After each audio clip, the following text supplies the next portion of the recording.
پارتی یەکێتی پەکەکە لە معادلەکە نینە. معنای چییە؟ بە معنا دیارە گۆڕانکاریەک هەیە، طبعا دەبی یاریکرد لەو گۆڕانکاریە هەبی، دیارە ئەوانە یان یاریکەری ئەساسی نین. لەبەرەوەی ئەو پێویستێکی بۆی هەیە ئەمە بزانین ئەوەی دەگوزارێت ئێستا لە ڕۆژهەڵاتی ناوەڕاست چییە. ئەم بەبیرم دێ لێرە دانیشت بووین هەمومان کە تازە شەڕی ئەو شەڕە گەورەکانی ڕۆژهەڵاتی ناوەڕاست دەستی پێکرد بوو. نەتەنیاهۆ ئەو لێدوانەیدا کە گوتی ئێمە ڕووی ڕۆژهەڵاتی ناوەڕاست دەگۆڕین. ئەم لێرە باسم کرد، گوتم بە پێی لێ پێچانەوە و بە دوواداچوونی مە ئەو گۆڕانکاریانە سنوور نین ئەگە لەبیرتان بی، چکە ئەو کاتی سەرکردایەتی کورد خۆی ئامادە کرد و هەندێکیان لەگە حیزبی بەعەز، هەندێکیان لەگە ئەوەی تر وایان زانی سنوور دەگۆڕدرێ. گوتمان سنوور گۆڕین نییە، بەڵام گۆڕینی هاوسەنجی هێزە، میزانی قووە. ڕاستی ئینسان تەوەقعی نەدەکرد بەو دەرەجەی ئێستا کە گۆڕا ئەوە بەو شێوازەی بگۆڕدرێ و ئیسرائیلی زۆر سەرکەوتوبی و ئەوانەی بەرامبەری شێخ زۆر خراپ شکست بینن. ئەو جاو ئەوە خوێندنەوەیە شەرنی هەڵوێستمان ڕەنگە 98 بی، هاتەن هەڵوێستی خەڵکی کورد و خەڵکی وەچیمە لە ئەنجیلی مازلومە دژی زاڵم، بەڵام خوێندنەوە جودایە، خوێندنەوە دەبی وەک خۆی بیخوێنیەوە چۆنە و چۆن نییە. دەزانی کاتێک کە دەرێن سیستەمی ڕۆژهەڵاتی ناوەڕاست، سیستەمی نوێی جیهانی، خۆی دەبی هەندێک گۆڕانکاری ئەساسی بیت لە بەلایکردنی سێسار تەوەری وەکو برێی تەوەری استراتیجی علمی یان تەکنۆلۆجی یان ئەوی پێی دەگوترێ قووەی نوێ تێک دەکاتەوە. ئەو نیزامەکی نوێ دەدەنا هەر ناوەی لێ بنی هیچ نییە. ئەم زۆر جار جێم لێ دەبوو باسی سیستەمی ڕۆژهەڵاتی ناوەڕاست نوێیان دەکرد، هیچ گۆڕە هیچ ڕاز نەبوو، هەر ناو بوو. ئێستا هەز دەکەم ئەو جارە سیستەمەکی نوێ هاتە ڕۆژهەڵاتی ناوەڕاست. سیستەمەکە بریتە لە زاڵبوونی ناتۆ،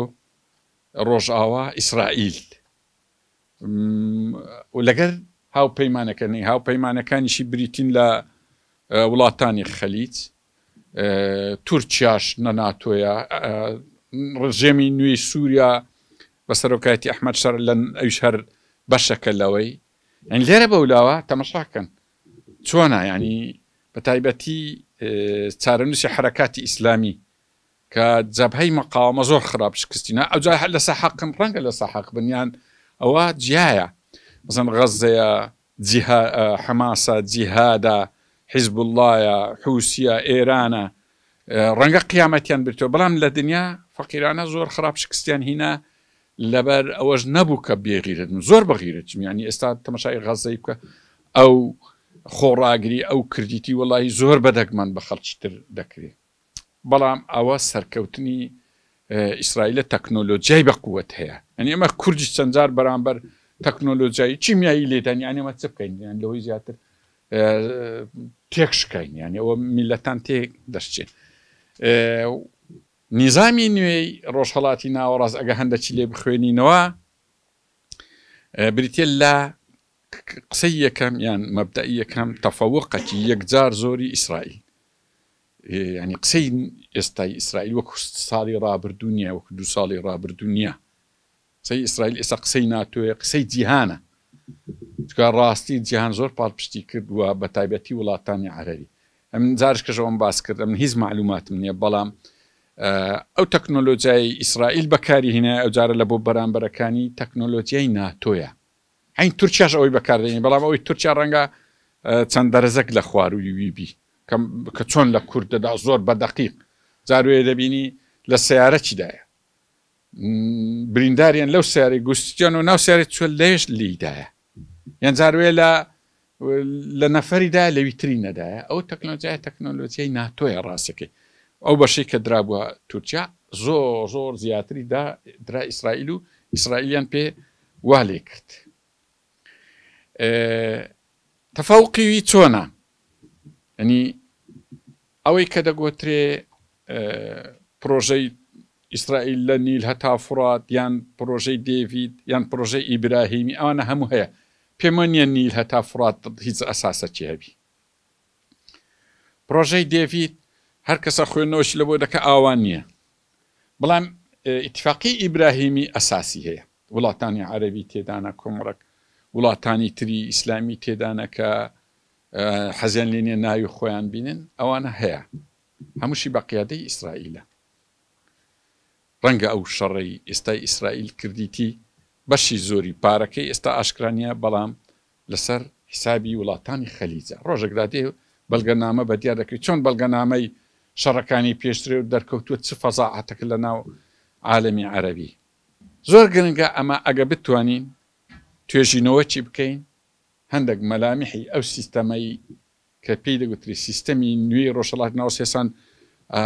ئاکارەکانی بە دەرنەکەوتووە زۆر گرنگە ئەمە لە پێش خەڵکیتر پیشانی برێن ئەو سیستەمە وایە تێیدا دەوڵەت دوای لێدێ تێیدا ئەوانەی کە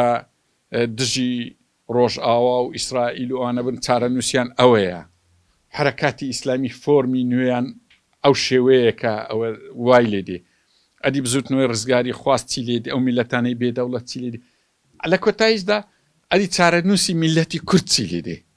ڕاستی ئەوانە ئەو مەجموعە پرسیارە استراتیجیانە زۆر زۆر گرنگن ئەمە لەسەر کە دەرێن پارتی و یەکێتی و پەکەکە لە مەعادەلەکە نین زۆر معنایەکی گەورەی هەیە معنای نییە زەربیان لێدرایە بەڵام معنای لاعیبی ئەساسی نین بەڵام ئاودی ئەوە جیایە لەگەر ئەوەی برین ئەدی چارە نووسی بزوتنەوەی ڕزگاری خوازی کوردستان بڕک ئاگەتەن لەو قسەی بی سەوە سێ حیزبی ئەساسی لە بزوتنەوەی ڕزگاری خوازی کورد دەرین لە مەعادەلەکەنی لا بزوتنەوەی ڕزگاری خوازی کورد تێیدایە بەڵام بێ ساحێبە کە ئەو سێتە تو لێ دەرهینا ساحێبەکی وهای نامینێ کەواتە لە قۆناغێکی زۆر زۆر ئەی پێی دەگوترێ حەریجە لە بینی ئەوەی کە سوودێکی گەورە لەو قۆناغی وەرگری کە پێشترێش ئەمە ئێستا هەیە ڕەخنە لەوەی دەگری درێ کاکە ئێوە نابی وەکو برێ پشت بە زاڵم بەستنیان سوود لە زاڵمەکەی خۆ قسە ڕاستە حرامە ڕاستە بەڵام ئێ چ بکەین منتیقەکە هەر سوودی لە زاڵم و لە حرام و لە سەرکەوتنیوانە وەرگرتیە هەرچی دەوڵەتە لە ناوچەکە دروستبووینە بە تایبەتی ئەو چار دەوڵەتەی کە کوردستانیان داگیرێ هەمووی لەو کاتانە دروستبووینە کاتە کە زاڵم سەرکەوتووە بەسەر مەزلومدا یعنی جەنجی جیهانی یەکەم تەماشاک خۆ زاڵم سەرکەوتوو بوو مەزلوم شکستی هینا و عەرەب لە بۆ خۆی پێشوازی لە زاڵمی کردووت بووە لای یان بە کورتی قسەی هەولێریان هەیە ئەوەی بووە لای بەسەرکەوتی لە بۆ خۆی دەوری هینا و بۆ دەوڵەت ئەوەی بووە لای مەزلوم فەقیرەی ئەوەی نەینا ینی تێکرد میلەتی کورد یەک لەو زەحیانەیە ینی دەبی وەربین ئەگەر جوان تێبینیتان کردووی لە 100 ساڵی ڕابردوو ئەوەی لایەنگیری ئەمریکا و ناتۆ و ئیسرائیلی کردیە لە بۆ خۆی زۆر سەرکەوتوو بوو ئەوەی دژایەتیشی کردینە فەقیری هەموو شکستی هینایە ئەجە ڕەنگە قیامەتیان بردبیتەوە ئەم دووبارەی دەکەمەوە بەڵام ئەو تەماشاکەن بەڕوونی تەماشاکەن لە ئێستادا ئەوانەی کە دژایەتی ئەوانەیان کرد ئەم دووبارەی دەکەمەوە ئەوە هەڵوێست نییە ئەو خوێندنەوەیە ئێستا هەمووی ئەوانە شکستیان هینایە یەکوەکی سعودیە و وڵاتانی خەلیج لە ئەوەلی هەتا ئەخیری لەگەر ئەوانەنە بە هەموو شێوەک لە بخۆیان قازانجێن هەتا تورکیا و ئێران تەماشای تورکیا و ئێران کرد تورکیا لە بۆ خۆی لەگە ئیسرائیلی توجارەتی هەیە هاوریکاری هەیە لە ناتۆیە ئەنگۆتا مادەکانی ناتۆ نەخینەوە نازانن معنای دەوڵەتێک لە ناتۆی ینی چییە بەعنا بە هەموو هاوپەیمانی ئیسرائیلە بە هەموو شێوەیەک ئەو لە بۆ خۆی سەرکەوتوو بوو ئێرانیش دژایەتی کرد شکستی هینایە ینی ورتر بدان تەماشاکە سووریا لەو دەمەی کە دێتە سەر حکم بەڵام حەماس لە غەزە فەقیری چی بەسەر هاتیە چۆن دەبی ئەو دووە جوان لێک دەنەوە یەکیان دەهینە سەر حکم یەکیان بە معنای ئەوەی غەزە حەماس دژایەتی زولمی کردیە دژایەتی ئیسرائیل و ناتۆی کردیە و فەقیری ئەوە وەزعیتی بەڵام سووریای نوێ با بڵێن لە بۆ خۆی هەیە ناوی لێ نایە عەقلانیەتەوە نازان وەڵا ئەوەش ڕەنگەوە بیان ڕەنگەوە نەبی ئەو لە بۆ خۆی ئاوا ینی وەکوبرێ ئەو فۆرمەکی نوێ لە حرەکاتی ئیسلامی لە ناوچەکە بەو شێوازەی دەمێنێ میلەتی کورد ئایا ئەمە دەتوانین برین ئەرێ نابی ئەتوسود لەو ئەگەر هاتە پێش برین نابی وەرگی یخۆ هەر یەکە پێمان برێ یان ئەم بە یەکەچی برم کاکە ڕجال لێ دەکەم نەکەی نێزیکی ئیسرائیل و ئەمریکا و ناتۆکەوی ڕاستم پێم دەرێ چ بکەم دەبی ئەم پێ برم کاکە ئەوەی نەکەی بەس ئەوتە پاڵپشت کاکە ها وەرە ئەوتە وڵاتانی خەلیج یارمەتیت دەدەن یان دەبی برێم ئەوەتە کاکە تورکیا یارمەتی دەدکاتە دەوڵەت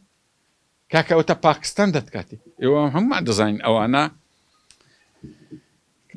لە هیچ کاتێک بەسە کووردا بەجواب نهاتینە ینی دوو خۆ قسە نازم ئەگە بینی خۆمان بیانە تەنها کۆنگرس دوو مسلمانی تێدا هەردوو دژی کوردن وەرە تەماشا ئەو عجایبێکێ لە کاتێکدا ئەسلی دینی ئیسلام بە خۆتان هەمووتان دەزانن چەند عەدالەت و چەند مساواتی تێدایە چەند جعلناکم شعوبا وقبائلی تێدایە ئەنواع و ئەشکاری تێدا بەجێری ئەو وەسفەی کە لە سیستەمی نوێی ڕۆژهەڵاتی ناوەڕاست ئێستا بە ئاسانی دەتوانین قسە لەسەر پارتی و یەکێتی و پاکەکە بکەین تان یەکێتی نیشتیمانی وابزان تا ڕادەیەک دوورە لەوەی بەڵام ئاگاتار لێبی ئەمریکا ئەو تەعاملی لەگە پارتی دەکا هەمان تەعاملش لەگە یەکێتی دەکا ئەوە نییە برێ یەکێتی کەوتۆتە جەبهەچی دۆڕا و پارتیش کەوتۆتە جەبهەچی براوە ئەو هانیە ئێستا دێنە سەری بەڵام یەکێتی بەو وەزعی خۆی و ئێستا لە کوردستان دائیمەن حەزی لە پاشکۆیەتی بووە بەخۆی لە پێشەنجی نەبووە ینی وەک برێ جارێک نووسەرێک باسی کرد گوتبی ئیسلامیەکان گوتیان ئەوە ئەو وڵاتە سەنەوی لە سەمەنیە کورە هیچمان پێ هاین یەکێتیش تقریبان ئەو ڕێگرتێ کە دەرێ بە عملی سەنەوی لە سەرمەنیە سەنەوی لەسەر پارتی دیموکراتی کوردستانە لەبەرەوەی زۆربەی ئیشە گەورەکانی دایتە دەستەوی ڕەنگە ئەو خراپیش نەبی ئەوەگەر حیزبەکان هەموو ڕێکەون حیزبەک لە حیزبەکان قیادەك لە قیادەکان بکەنە برا گەوری خۆیان ئەو کەیف خۆیتیان ڕەنگە خراپ نەبی کەواتە پێشەوەی بینە سەپارتی دێنە سەر برادرانی پاکە لەبەر ئەوەی پاکەکەش حیزبەکی ئەساسی کوردستانیە هەمتان زان برادرانی قەندیل سەرەڕای هەموو ئەو چاکانی کردیان کە میلەتێک بە مردویی لە ناوچەک بووە لە ژێردەست خەرک شەرمی کردی بریان کوردم ئێستا حرەکەی لە بۆ دروستکردینە وڵا ئەوە جێی دەستخۆشیە ئەو مەسەڵەن ئیسلامیەکان دەبابی ئەوان بیکردنیان کردیەوە ئەو کردی یان لایەنشکە گەگلەی هەیە کە لەوان دەبابی ئەو بیکردنی کردی ئەوانە کردیان معنە دەبی دەستخۆشیان نبێت بەڵام ئەوانە هیچ جۆرە چارە نووسەچیان نیە لەو جیهانەی ئەسڵن بارگرانین لەسەر میلەتی کورد هاین وەچی پرسی قەندیل هاین پرسی غەزەیە یەک شتە مەزلومە تەمسیلی قەزیەکی حەق دەکات تەمسیلی قەزیەکی حەق دەکات بەڵام لە لیستی نێودەوڵەتی ناوی لە تیرۆردایە وەکو حەماسی فەقیر هەر وەچێکە کاتە یەک هیچ پێویستە کە من وەسفی زیاتر بکەم کە چارەنووسی هەردووچیان با ئایدۆلۆژیشان جورابی هەردووچیان لە یەک لیستدان کاتە چارەنووسەکی نییە ڕاستیەکەتان پێ بڵێم لەو جیانوێ تایبەتی کە ئێستا تەفەوقی ناتۆ و ئەمریکا و ڕۆژئاوا و ئیسرائیلە ئەو با بڵێن ئەو مەسارە هیچ چارەنووسەکی نییە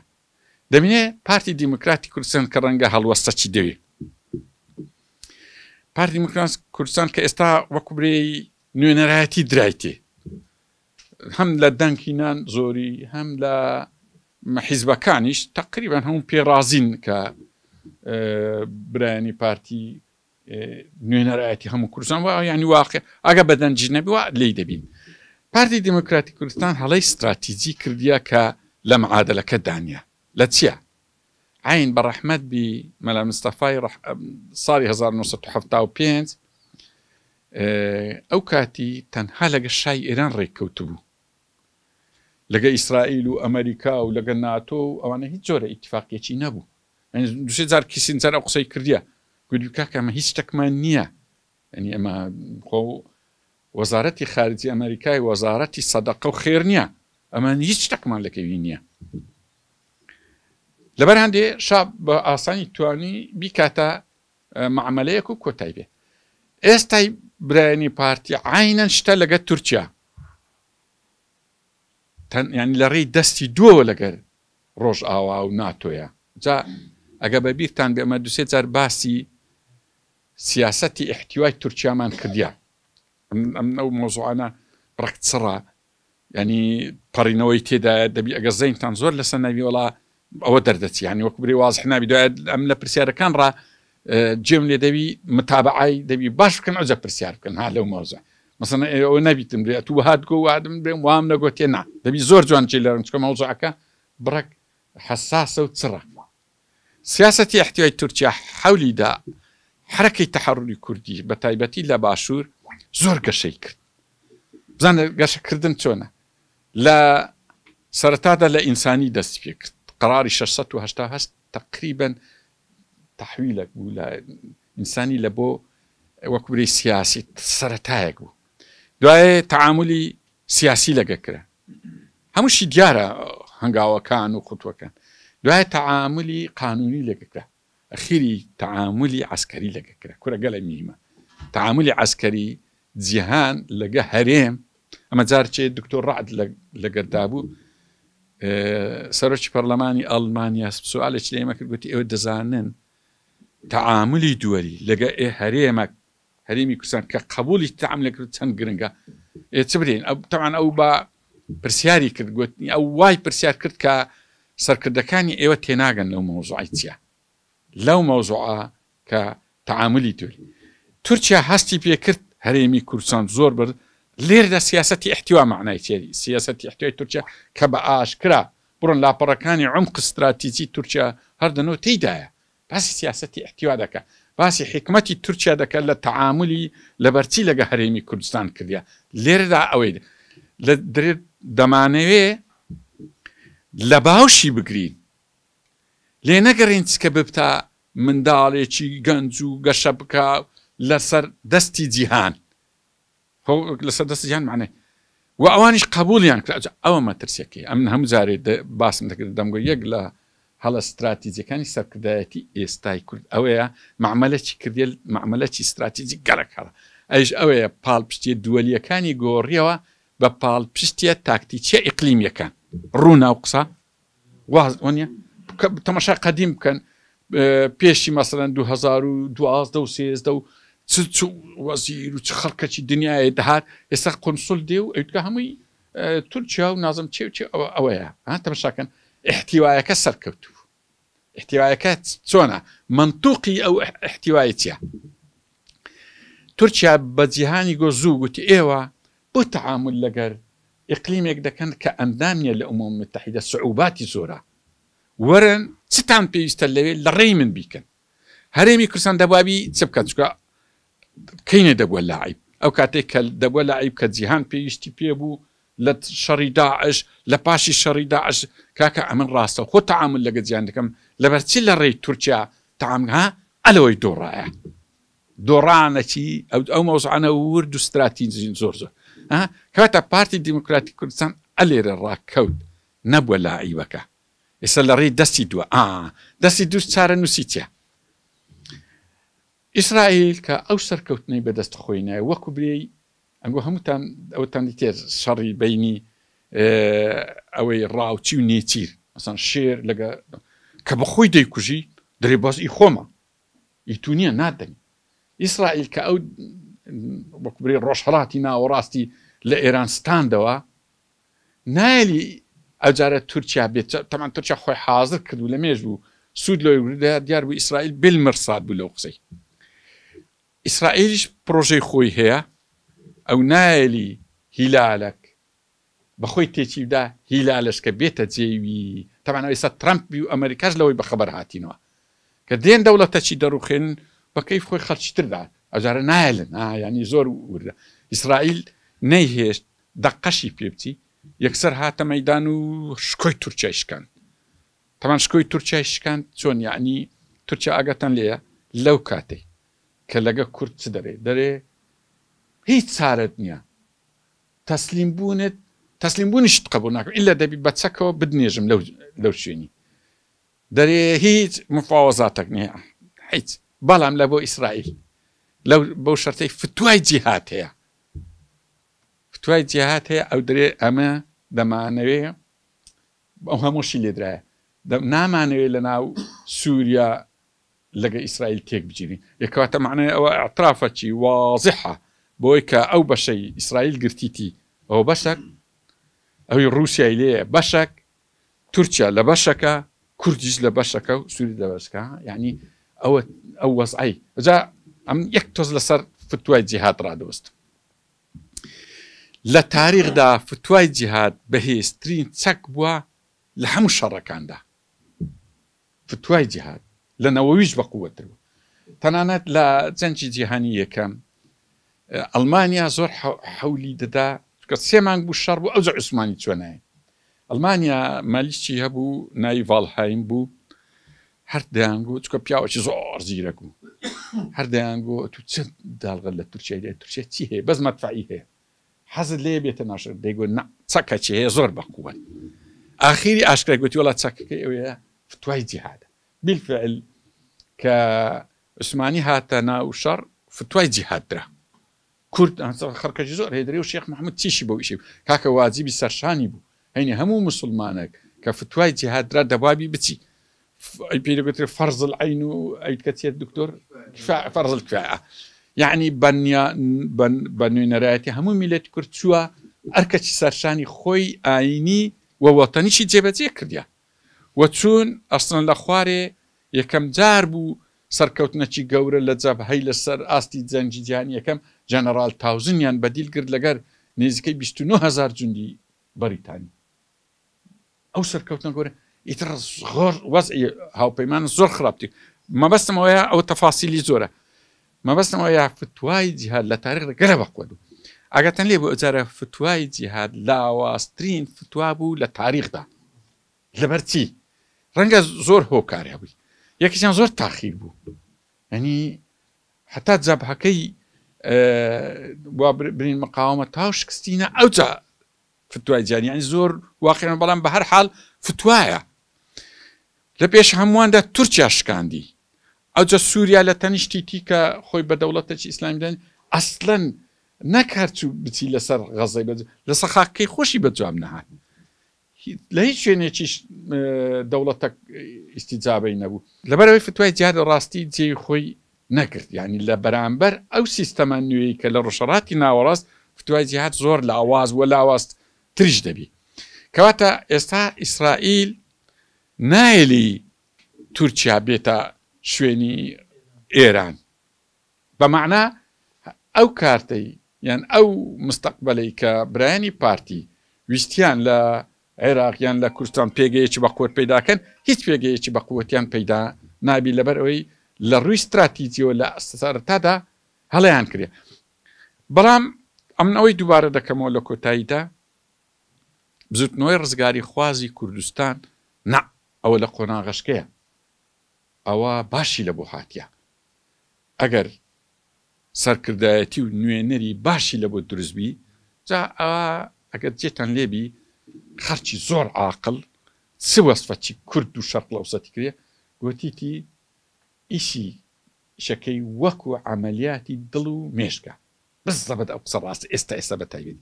ئەمە پێویستمان بە سەرکردە و منەزیری وا هەیە چۆن عەمەلیاتی مێشک و دڵ ئەوەندە حەساس و لێزانی دەوێت ئاوا لەو قۆناغیدا ئەو ئیشەی بکە با مستەقبەلی هەیە حرەکەی تەحەروری کوردی